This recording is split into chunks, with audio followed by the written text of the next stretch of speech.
안녕하세요. 전산회계 2급 최신 기출문제 풀이 제42회 이론편 풀어보겠습니다. 문제 1번. 다음의 거래의 회계 처리 결과로 옳지 않은 것은 해서 3월 15일 거래 2개가 제시되었고요. 자산의 증가 감소를 물었다. 거래의 8요소 결합관계에서 출제되었네요. 여러 가지 방법이 있겠지만 분계를 그려보고 답하는 게 제일 빠를 수도 있습니다. 봅시다. 상품 90만 원을 매입했습니다. 근데 외상으로 잔액을 하고 50만 원은 당좌 수표를 발행했다. 자, 키포인트. 당좌 수표를 발행했다. 당좌 예금을 대변으로 보낸다가 키포인트였습니다. 자, 봅시다. 차변 상품. 상품이라는 자산 90만 원이 생겼고요. 대신 우리가 가지고 있던 자산을 없앴다고. 당좌 예금이라는 자산을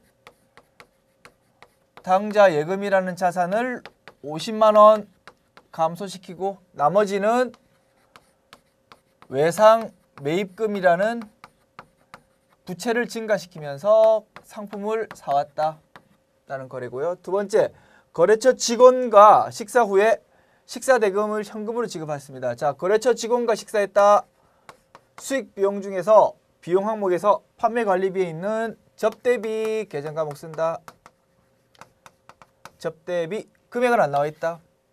일정 금액. 현금 일정 금액. 자, 여기서 당좌 자산의 감소. 당좌 자산의 감소 맞네요. 2번 재고 자산의 감소가 아니고 증가네요. 바로 답은 2번. 답은 2번 찾았다. 나머지 답 봅시다. 유동부채의 증가, 유동부채 외상 매입금의 증가, 대변이다. 맞네요. 그러면 판매관리비인 접대비의 발생, 왼쪽이다. 맞습니까? 예, 맞다. 그러면 답은 2번 되겠습니다. 2번. 다음 분계로 알 수 있는 가장 적절한 거래 내용은, 자, 차변에 인출금이 있고 대변에 현금이 있다. 10만 원씩. 자, 이 어떤 분계입니까? 인출금이란 개념 과목 묻는 문제죠. 그럼 우리 회계 처리 중에서 자본 중에서 인출금 계정 과목에 대한 문제였다는 겁니다. 자, 인출금은 우리 기업을 가진 기업주가 자본금을 언제든지 넣었다 뺐다 할 수 있는데 기중에 자본금을 빼가면은 인출금이라는 계정 과목을 사용해서 차변으로 보내자는 겁니다. 그래서 현금을, 회사에 있는 현금을 빼갔다는 거죠. 10만 원만큼. 대신 인출금으로 차변에 기록하자라는 겁니다. 10만 원으로. 자, 어떤 거래입니까? 3번. 사업주가 개인 용도로 사용하기 위해 현금을 인출하였다라는 분계가 되겠습니다. 3번. 답은 3번이 되겠습니다. 자, 넘어갈까요? 문제 3번. 장원 상사는 2015년 10월 1일에 1년분 보험료 36만 원을 지급하고 비용 처리하였습니다. 근데 2015년 기말에 보험료에 대한 결산 정리 분계로 올바른 것은 어디서 출제됐습니까?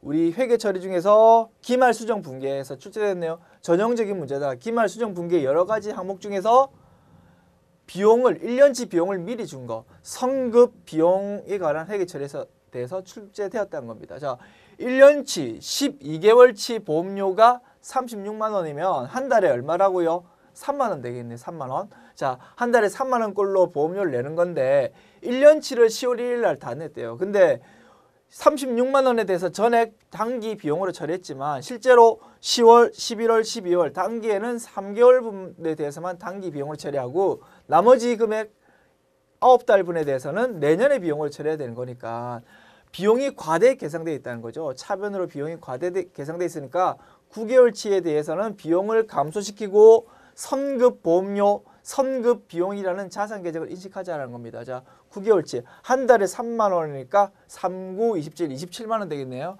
27만 원이란 보험료 27만 원을 줄이면서 차변에 기록되어 있는 보험료를 줄이면서 대신 선급 보험료라는 자산을 인식하자라는 겁니다. 그러면 답은 4번 되겠네요. 4번. 문제 4번. 보통 예금 계좌에서 은행 차입금 이자가 자동 이체되었다. 거래 요소의 결합관계가 바른 것은, 자, 이것도 거래 8요소의 결합관계 물었습니다. 어떤 거래입니까? 차입금 이자, 우리가 돈을 빌렸으면 이자를 줍니다. 이자를 준다. 이자 비용. 비용이니까 차변 계정 과목에 넣어야 되겠죠. 자, 금액은 적혀 있지 않지만 우리 분계를 한번 적어볼까요? 차변 이자 비용이라는 비용 계정 차변에 기록한다. 대변에 우리 보통예금 보통예금이란 우리 자산에서 자동으로 빠져나간다는 겁니다. 자산이 감소되었으니까 보통예금 일정 금액 그러면 자산의 감소 비용의 발생 되겠네요. 거래 판례서에서 비용의 발생 자산의 감소 답은 1번이 되겠네요. 자, 1번. 자, 문제 5번. 다음 설명 중 밑줄 친 가와 관련이 있는 계정으로만 나열된 것은 자, 자산이란 기업이 경영활동을 하기 위하여 소유하고 있는 재화와 채권을 말한다. 재화는 눈에 보이는 물건이죠. 우리가 가지고 있는 물건을 재화라고 하는 거고 우리가 가지고 있는 눈에는 보이지 않지만 남에게 받을 돈. 채권이 뭡니까? 남에게 받을 돈. 그것도 자산이라는 겁니다. 자, 채권, 남에게 받을 돈 대표적인 계정 과목들 뭐 있었습니까? 우리 대표적으로 배웠던 거 정리했습니다. 우리 당좌 자산 회계 처리에서 수취 채권, 지급 채무 하면서 우리 정리를 했었죠. 여러 가지 채권이 있지만 우리 시험에서 주로 다루던 계정 과목들 좀 제한적이었다는 거죠. 정리해 볼까요? 뭐 있었습니까? 우리의 주된 영업 활동인 상품을 사고 파는 과정에서 생긴 채권. 그걸 뭐? 외상 매입금. 외상으로 팔았다는 겁니다. 아, 외상 매출금. 외상으로 팔았다는 겁니다. 외상으로 팔았다. 그리고 외상으로 팔았는데 금액이 너무 컸다는 거지. 그냥 단순 외상으로 하기 부담스럽다. 뭐? 어음을 받았다는 거죠. 어음을 상대방으로도 받았다. 나중에 만기가 정해져서 만기 때 돈으로 받겠다라고 약속하는 의미로 어음을 받았다고. 그럼 뭐? 받을 어음. 어음도 채권이었다. 또 이거는 우리의 주된 영업 활동, 즉 상품을 사고 파는 활동이었고 그 외의 활동, 우리가 사용하던 기계장치, 사용하던 건물을 팔았다. 근데 현금으로 금액이 크니까 다 받지 못하고 일정 부분은 외상으로 팔았다는 거죠. 그럼 어떻게? 나중에 줄게 저쪽에서 그랬다는 거죠. 우리는 뭐 나중에 받겠다. 미수금이란 계정 과목 썼다는 겁니다. 미수금도 채권, 대표적인 채권. 그리고 이거는 거래에서 생긴 외상 거래였고 그 말고 우리가 돈이 조금 여유자금이 있었다는 거죠. 여유자금을 남에게 대여해 줬다. 금전대차 거래라고 하죠. 그런 걸. 금전대차 거래로 발생한 채권은 대여금, 장기대여금, 단기대여금 나눌 수 있겠죠. 대여금 이런 항목들이 대표적인 채권들이었다라는 겁니다. 자, 여기서 채권에 해당하는 것들로만 나열된 거. 자, 현금, 상품 아니네 둘 다. 건물, 미수금 맞지만 건물이 아니라는 거죠. 건물은 뭡니까? 자산, 눈에 보이는 재화에 해당하겠죠. 유형 자산이니까. 단기 대여금, 외상을 지금 답은 3번이 되겠네요. 4번 선급금, 차량 운반구. 선급금도 사실 채권으로 볼 수도 있을 것 같습니다. 왜? 돈을 나중에 줘야 될 거를 미리 줬다는 거죠. 그럼 뭐 나중에 줘야 될 돈이 줄어드니까 어느 면에서 채권의 성격도 약간 가졌다고 볼 수도 있겠네요. 어쨌든 차량 운반과 확실히 아니라는 겁니다. 비품 아니라는 겁니다. 그러면 답은 3번 되겠습니다.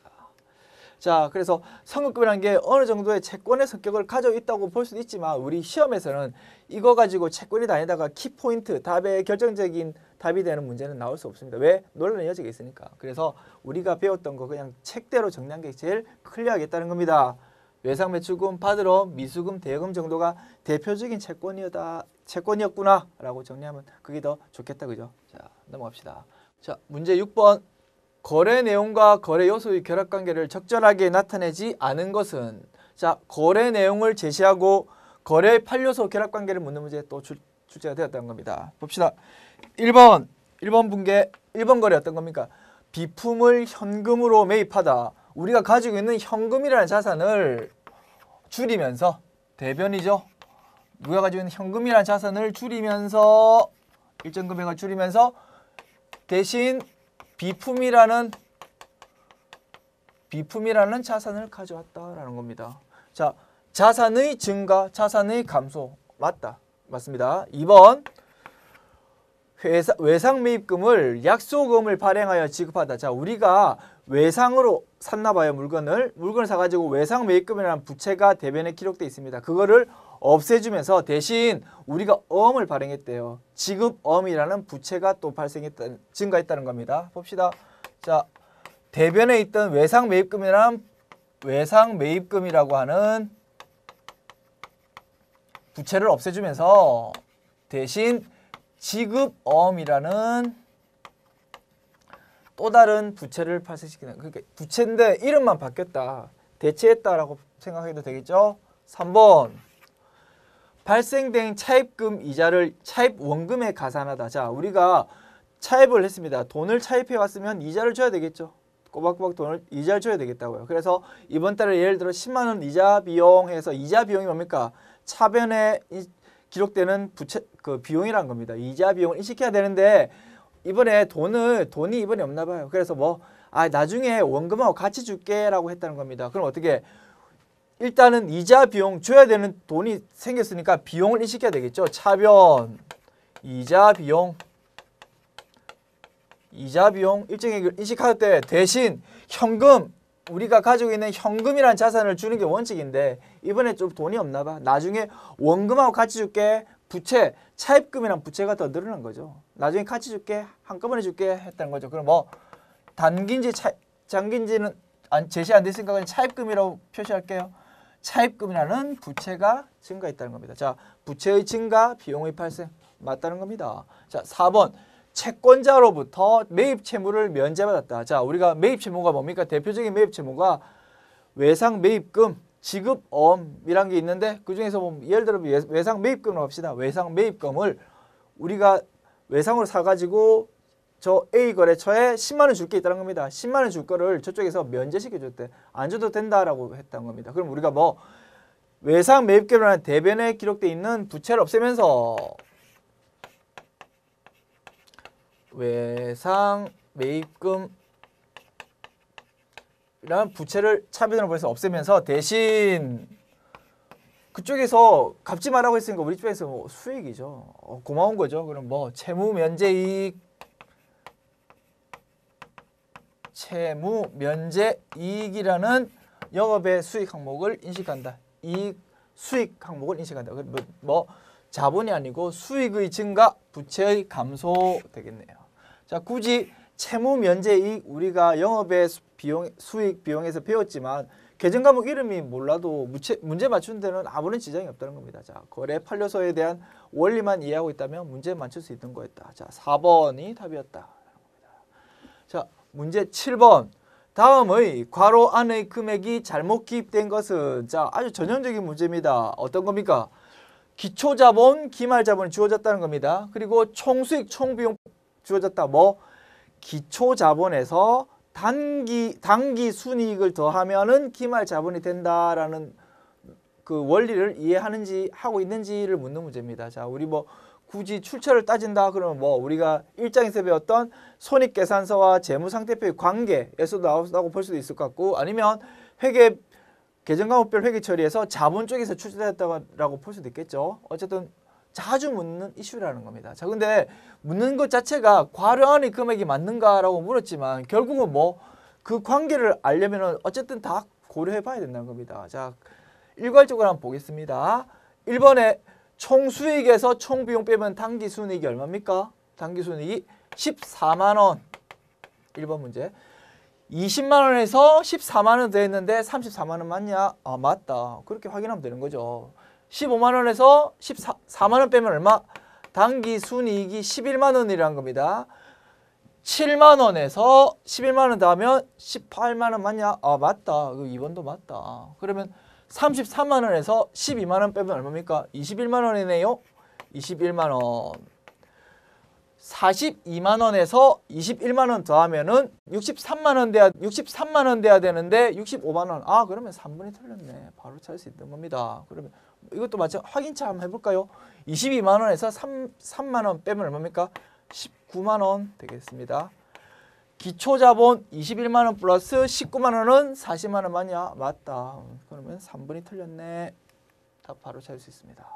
자, 문제 8번. 다음 중 유동자산으로만 짝지어진 것은 자 우리 계정과목별 회계 처리에서 각 계정의 분류 쪽에서 출제됐다고 보면 되겠네요. 자 자산이 여러 가지 항목이 있다. 자산은 크게 뭘로 나눕니까? 우리 재무상태표의 작성 방법에서도 우리 설명이 되었는데요. 자산은 일단 유동자산과 비유동자산 두 개로 나눈다. 유동자산은 당좌자산과 재고자산 두 개로 나누었다. 비유동자산은 네 개로 크게 나누었다. 첫 번째, 투자 목적으로 산 자산이 있다. 투자자산. 눈에 보이면서 영업에 사용하는 목적으로 가지고 있는 부동산 등 유형자산. 눈에 보이지 않는다. 우리 눈에 보이지 않는 권리를 보유하고 있다. 무형자산. 나머지 여기에 속하지 않으면서 비유동자산이다. 뭐 기타 비유동자산 이렇게 네 가지로 분류될 수 있었다. 이 중에서 유동자산, 즉 당좌자산, 재고자산에 해당하는 걸로만 이루어져 있는 것은 자 비품, 바드럼 중에서 비품은 뭡니까? 유형자산. 1번은 틀렸네요. 바드럼은 당좌자산이고 상품, 선급금. 상품은 어디? 재고자산. 선급금은 먼저 나중에 내야 될 돈을 미리 준 거니까 선급금, 당좌자산. 2번이 답이 되겠네요. 3번 확인해 볼까요? 3번 건물은 유형자산. 외상매출금은 당좌자산. 현금은 당좌자산. 임차보증금은 우리가 건물을 빌렸다는 거죠. 그러면 전세금처럼 나중에 계약 끝나고 나서 줄게 우선 보증금을 내라 라는 거 우리가 보증금을 냈다는 겁니다. 그럼 뭐 임차보증금 기타 비유동자산에 해당한다. 그러면 답은 2번이었습니다. 문제 9번. 다음 거래 내용과 회계 처리가 올바른 것을 모두 고른 것은 자 여기서 거래 내용 보니까 어디 우리 결산 때 거래에 대해서 주어졌다는 겁니다. 자 우리가 회계의 순환 과정에서 결산 절차에서 배웠던 내용이 출제되었습니다. 봅시다. 중요한 관계는 기초 자 예를 들어서 1월 1일에 재무상태표가 자산이 100만 원, 부채 50만 원, 자본 100만 원에서 출발했다라고 볼 때 자 1월 1일부터 12월 31일까지 거래를 통해서 수익이 100만 원 창출되었고 발생했고 비용이 70만 원 생겼다라고 보면은 수익과 비용의 차이인 30만 원이 당기 순이익이고 당기 순이익의 왼쪽으로 집계된 당기 순이익이 기말의 자산이 자 이게 150만 원이 되었어야 되네요. 150만 원. 그래서 당기 순이익만큼 한 180만 원 늘었다고 보면 모든 수익과 비용이 현금으로 이루어졌다라고 가정한다면 자산이 180만 원 되었을 것이고 부채는 그대로 50만 원. 자본이 기초에는 그대로 100만 원 있었지만 당기 순이익만큼 늘어나 당기 순이익이 여기까지 와가지고 기말의 자본이 플러스 30만 원 되어서 130만 원이 된다라는 게 우리의 전체적인 회계 순환 과정이었다라고 가정합시다. 숫자가 자 이때 어떻게 기말 결산을 어떻게 이루어지는지 한번 보자는 겁니다. 자 기말을 수익과 비용 계정 과목들을 마감하기 위해서 우리는 손익이라는 임시 계정을 사용했다는 겁니다. 수익과 비용 계정을 마감할 때 자 여러 가지 수익 있습니다. 매출도 있고 뭐 이자 수익도 있고 여러 가지 수익 항목들이 있겠죠. 여러 가지 항목들이 있지만 우리가 마감할 때 당기 순이익을 구할 때는 그런 거 필요 없다고 뭐 손익이라는 임시 계정 하나로 그냥 이름을 바꾸면 된다는 거죠. 그럼 어떻게 모든 오른쪽에 있는 수익들을 왼쪽으로 보내서 없애버리고 모든 계정 수익들을 없애버리고 수익 계정들을 없애버리고 대신 손익이라는 계정으로 이름을 바꿔 치겠다. 맞다. 가. 그죠? 나 모든 비용 과목들 여러 가지 있죠. 판매 관리비 중에서 뭐 복리후생비도 있고 보험료도 있고 급여도 있고 여러 가지 있었을 겁니다. 여러 가지 비용들이 있지만 마감할 땐 필요 없다. 모든 왼쪽에 있는 비용 계정 과목들을 전부 오른쪽으로 보내서 없애버리면서 이름을 뭘로? 손익 계정이라는 임시 계정으로 바꿔치기했다라는 붕괴. 나 붕괴에 필요했다라는 겁니다. 자, 그러면 오른쪽에 손익이 100만 원 있었고 왼쪽에 70만 원 딱 있고 딱 두 개만 찍게 됐다는 겁니다. 그러면 왼쪽이 큽니까? 오른쪽이 큽니까? 지금 오른쪽이 크다는 거죠. 오른쪽이 얼마만큼? 30만 원 컸다는 거죠. 자, 오른쪽에 30만 원 큰 게 단기 순이익이 되고 그게 결국은 오른쪽에 다 자본의 증가로 가야 된다는 거죠. 그 올리는 과정을 붕괴로 굳이 나타낸다. 어떻게? 오른쪽이 더 컸던 손익을 이름을 뭘로? 자본금이란 걸로 바꿔치기 한다는 거죠. 오른쪽에 컸던 30만 원을 왼쪽으로 보내면서 자본금으로 대체한다. 맞다. 순이익을 자본금 계정에 대체한다. 그게 뭐 여기 있는 단기 순이익을 이렇게 보내는 과정을 굳이 붕괴로 표현하니까 요거였다는 겁니다. 맞죠? 그리고 손실을 자본금 계정으로 대체한다. 만일에 우리가 이거는 수익이 있는 과정이죠. 수익이 있는 거. 만일 순손실이라 하면 뭐 수익이 예를 들어 70만 원, 비용이 100만 원, 비용이 더 컸다는 겁니다. 그럼 뭐 왼쪽에 손익 계정이 30만 원 있었던 거죠. 그럼 어떻게? 왼쪽에 있는 손익 계정을 없애면서 자본금을 대체한다. 즉 기초의 자본금이 100만 원에서 30만 원만큼 줄어드는 효과가 되겠죠. 그렇게 되겠죠. 만일에 우리는 얘를 순이익이 나는 과정을 봤지만 순손익이 난다면 반대의 결산 붕괴가 있다. 맞다. 그럼 가, 나, 다, 라 모두 맞는 설명이 되겠다. 그럼 답은 4번이 되겠다라는 겁니다. 그렇죠? 자, 우리 1년의 결산 과정이 이렇게 문제로 출제가 될 수도 있다라는 겁니다. 자, 확인했고요. 자, 답은 4번. 문제 10번. 모두 다음의 장부가 모두 필요한 거래로 옳은 것은? 자, 봅시다. 분계장, 현금 출납장, 총계정 원장, 상품 재고장, 당좌예금 출납장. 자, 우리 회계의 순환 과정에서 장부가 여러 개 등장했는데요. 그 중에서 주요 장부, 보조 장부에서 이런 것들이 다 등장했습니다. 자, 이런 장부가 어떤 것인지 구체적으로 어떻게 생겼는지 몰라도 다 충분히 할 수 있다라는 겁니다. 자, 거래의 판료소의 결합관계와 장부가 뭔지 대충 이름만 보고도 언제든지 추측할 수 있다. 자, 키는 사실은 장부가 뭔지가 중요한 게 아니고 키는 거래 판료소 파악하는 거 그게 사실 키였다는 겁니다. 그 중에서도 거래 판료소 여러 가지 거래 중에서 뭐 보니까 뭐 당좌 자산에 관한 회계 처리가 전부 다 출제되었다라는 겁니다. 봅시다. 자, 우리가 장부가 여러 개 있지만 그 중에 주요 장부가 뭐였습니까?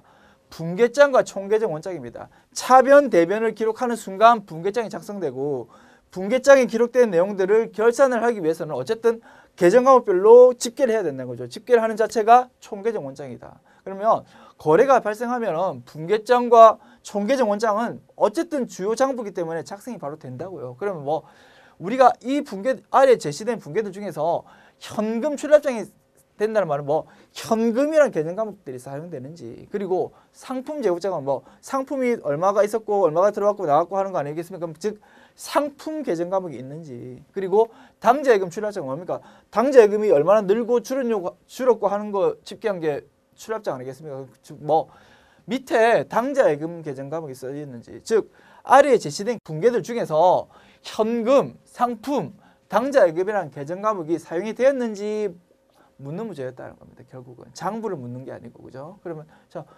밑에 제시된 분계들 보니까 아, 우리가 그냥 항상 해왔던 분계라는 겁니다. 분계만 해보면 맞출 수 있다는 겁니다. 자, 봅시다. 1번 상품을 3만 원 매입하고 대금은 당좌 수표 발행했다. 자, 당좌 수표 발행하면 어떻게?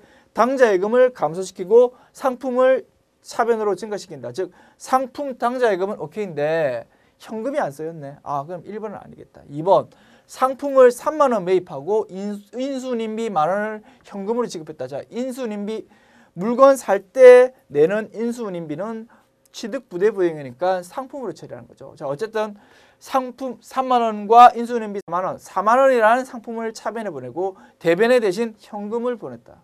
근데 현금과 상품으로 쓰였지만 당좌예금이 안 쓰였다. 3번 상품 3만 원을 매입하고 인수인비 만 원을 당좌 수표 발행하여 지급했다. 자, 차변에 상품 4만 원 인식하는 건 맞다. 근데 대변에 당좌 예금이란 걸로 대변에 인식한다. 근데 현금이 안 쓰였다는 거죠. 3번도. 자, 4번 봅시다. 상품 3만 원을 매입하고 봅시다. 봅시다. 잠깐만. 차변에 상품 3만 원 매입하고 대금 중 만 원은 당자 수표 발행하고 잔액은 현금 지급했다. 그럼 뭐 상품 3만 원을 대변 현금으로 지급한 것도 있고 당자 예금을 감소시킨 것도 있다는 겁니다. 대금 중 만 원은 당자 예금을 감소시키고 2만 원은 현금으로 지급한다. 이렇게 회계 처리하면 되니까 세 가지 계정 과목이 모두 쓰였으니까 답은 4번이 되겠다라는 겁니다. 됐죠? 답은 4번 확인했고요. 문제 11번. 재무상태표를 작성할 때 유의해야 할 사항 중 가장 적절하지 않은 것은 자, 우리 재무제표 중에서 재무상태표의 작성 원리에서 출제가 되었다는 겁니다. 여러 가지 작성 원리가 있었는데 대표적인 게 자, 봅시다. 자산은 유동자산 및 비유동자산으로 부채는 유동부채 및 비유동부채로 구분한다. 맞나요? 맞다는 거죠. 조금 더 구체적으로 보면 유동자산은 당좌자산과 재고자산, 비유동자산은 투자자산, 유형자산, 무형자산, 기타 비유동자산 4개로 조금 더 세분화할 수 있지만 좀 크게 봤을 때는 어쨌든 이렇게 구분하는 게 맞다. 맞다라는 겁니다. 2번. 자산은 현금화하는 데 빠른 계정 과목을 먼저 기재한다. 이게 뭡니까? 유동성 비율법이라는 겁니다. 자, 뭐 여러 가지 자산이 있는데 즉 자산이 유동자산과 비유동자산이 있지만 그중에서 뭐 현금화하는 데 가장 빠르다. 즉 이게 무슨 말? 바꿔 말하면 유동성이 높은 항목들, 유동성이 높은 유동자산을 먼저 배치하고 그 다음에 그 밑에 비유동자산을 배치한다. 배치 순서가 유동성 높은 것부터 배치한다. 맞다는 겁니다. 2번. 3번. 부채는 상환기간이 늦은 계정 과목을 먼저 기재한다. 이게 틀렸네요. 뭐 부채는 자산은 유동성이 높은 것 먼저 배열하듯이 부채 역시 만기가 짧은 거 먼저 배열하자는 겁니다. 즉 뭐 부채가 유동부채, 비유동부채가 있다면 그 중에서 뭐 유동부채를 먼저 위에 배치시키고 그 다음에 비유동부채를 배치시키다라는 겁니다. 자, 3번은 거꾸로 됐네요. 자, 4번. 중요하지 않은 항목은 성격 또는 기능이 유사한 항목에 대해서 통합 표시할 수 있다라는 게 대원칙입니다. 대표적인 예가 뭡니까? 우리 단기 투자 자산 뭐 이런 것도 우리 교재에서 정리했었죠.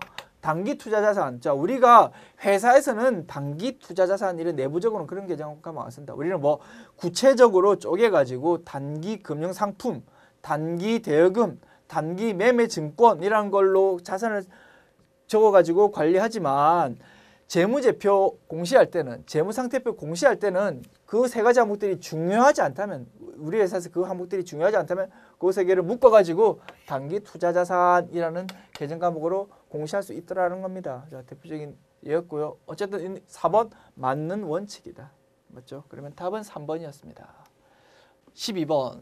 다음 기말 결산 정리 사항 중 수익의 이연에 해당하는 것은 매우 단골 메뉴죠. 우리 기말 수정 분계 여러 가지 중에 제일 첫 번째 항목이 뭐였습니까? 수익, 비용의 발생 및 이연이었습니다. 이연이라는 용어 매우 생소했다는 거죠. 그러나 알고 있어야 된다. 알고 있어야 되는 용어다. 자, 수익의 이연,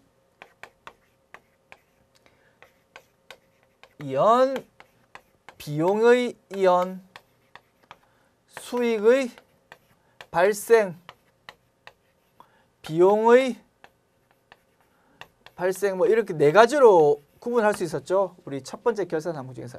이연이란 건 뭐 내년에 해당하는 거에 대해서 올해 돈을 미리 주거나 받았다. 미리. 먼저 그래서 뭐 선자 붙은 거는 전부 이연이다라고 외우기도 하는데요. 어쨌든 우리는 뭐 임대료의 선수분을 계산했다. 우리가 임대를 했습니다. 그 1년에 한 번씩 돈을 받는데요.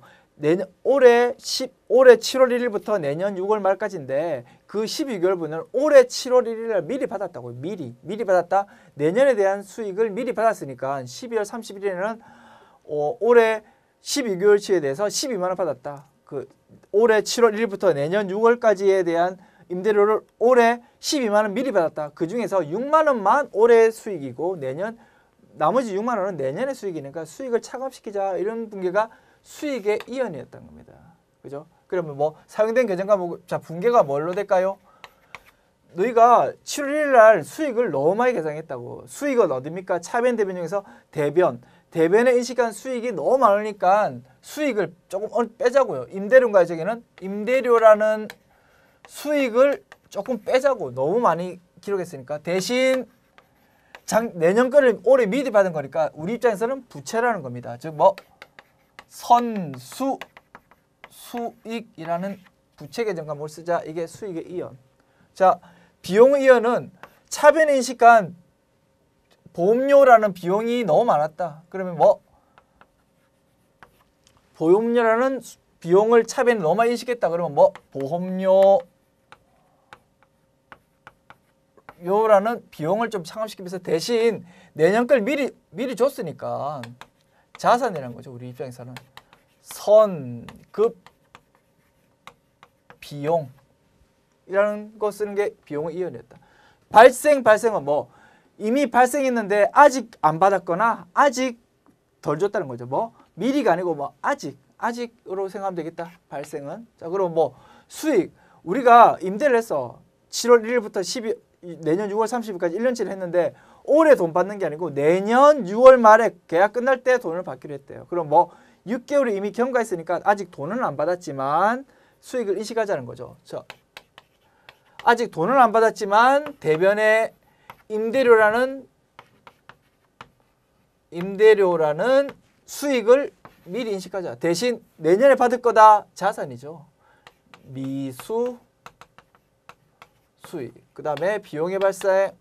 비용의 발생은 아직 돈은 안 줬지만 보험료를 예를 들어서 뭐 주로 이자가 많이 나오는데 보험료라는 비용으로 봤을 때도 자, 자동차 보험료를 보통 미리 내지만 내년에 계약 끝날 때 낸다고 예를 들어 가정했다. 주기로 계약했다고 가정합시다. 그러면 어떻게 아직 돈을 안 줬지만 보험료라는 비용을 미리 인식하자. 대신 미지급 아직 돈 안 준 비용이 하나 있다. 부채이죠. 부채. 미지급 비용. 이게 비용의 발생이다. 그 중에서 수익의 이연은 임대료 선수분 계상 1번이 되겠다. 그죠? 1번. 이자 미수분 계상은 뭘까요? 이 중에서 이자의 미수분.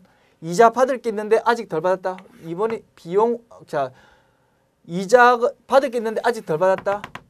수익의 발생 되겠네요. 수익의 발생. 보험료의 선급분 계상. 비용은 비용인데 미리 냈다고. 그럼 뭐 비용의 이연 되겠다. 비용의 이연. 임차료의 미지급분. 비용의 발생.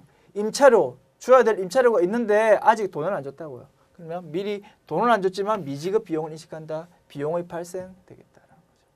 자, 여러 가지 있는데 주로 보니까 시험의 출제가 수익의 이연, 비용의 이연이 많이 출제가 되고 있는 추세 같아요. 자, 이연이라는 용어를 묻고 싶은가 봐요. 교수님들이. 자, 그래서 자, 여기서 이번에는 수익의 이연이 출제되었다. 임대료의 선수분 계상.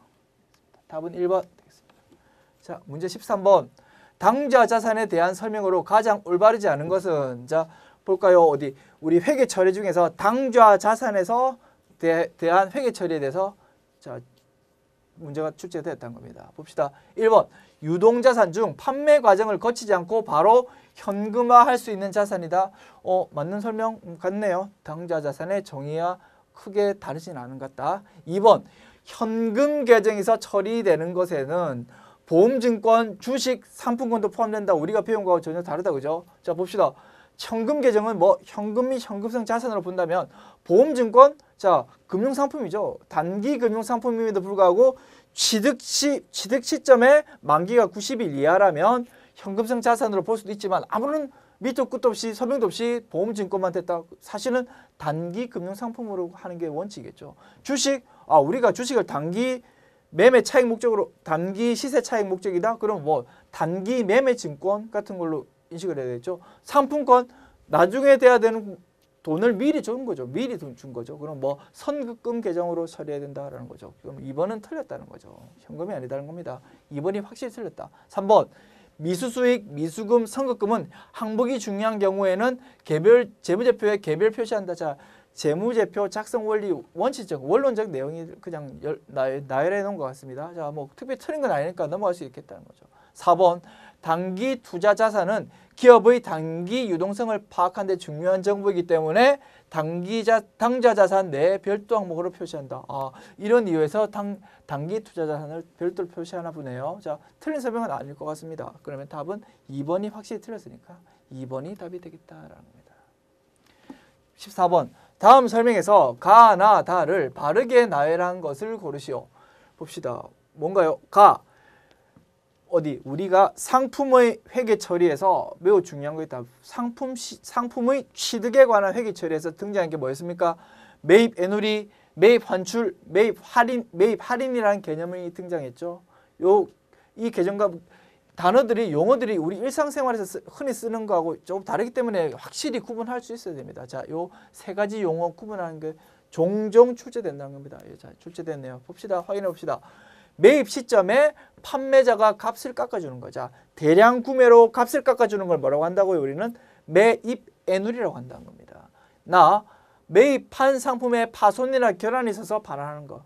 자, 불량이 있어가지고 반품하는 거. 그걸 뭐라고요? 매입 환출이라고 하는 매입 환출. 자, 다 구입 대금을 계약보다 미리 주었다는 거죠. 그러면 뭐 이자 명분으로 조금 깎아준다는 거죠. 저쪽에서. 그럼 뭐 그런 거를 매입 할인이라는 용어 쓴다는 겁니다. 자, 그러면 답은 1번이 되겠네요. 매입 애누리, 매입 환출, 매입 할인. 자, 공통적으로 회계 처리는 어떻게 되었습니까? 자, 예를 들어서 상품을 100만 원짜리 샀다는 겁니다. 즉 뭐 상품 차변, 대변의 외상, 매입금 100만 원 했다 하더라도 이런 요소들이 생겼으면 100만 원을 다 줍니까? 아니죠. 5만 원, 10만 원 깎아준다는 거죠. 이런 요소들이 발생하면. 그러면 뭐 외상 매입금이 5만 원, 10만 원씩 줄어드니까 상대 계정 과목인 매입 애누리, 매입 환출, 매입 할인은 즉 뭐 상품의 취득 원가의 반대쪽이 있다는 거죠. 즉 뭐 상품의 취득 원가에서 차감시킨다는 겁니다. 자, 예를 들어 100만 원짜리 상품을 샀다 하더라도 애누리가 5만 원이 있었다 그러면 뭐 100만 원짜리 상품이 아니고 그게 뭐 95만 원짜리 상품이라는 겁니다. 됐죠? 그래서 그것까지 한 번 더 확인해 봤고요. 답은 1번이었다는 겁니다. 15번입니다. 다음 자료에 의하여 기말 상품 재고액을 계산하면 자, 재고자산 회계처리에서 상품 매출원가 전형적인 문제가 출제되었습니다. 봅시다. 기초재고 단기 매입 기초재고가 얼마였습니까? 7만 원. 단기 매입이 12만 원. 기말재고 X를 빼면은 매출원가가 구해지는데 매출원가 매출 총액이 지금 주어졌다는 겁니다. 매출액에서 매출액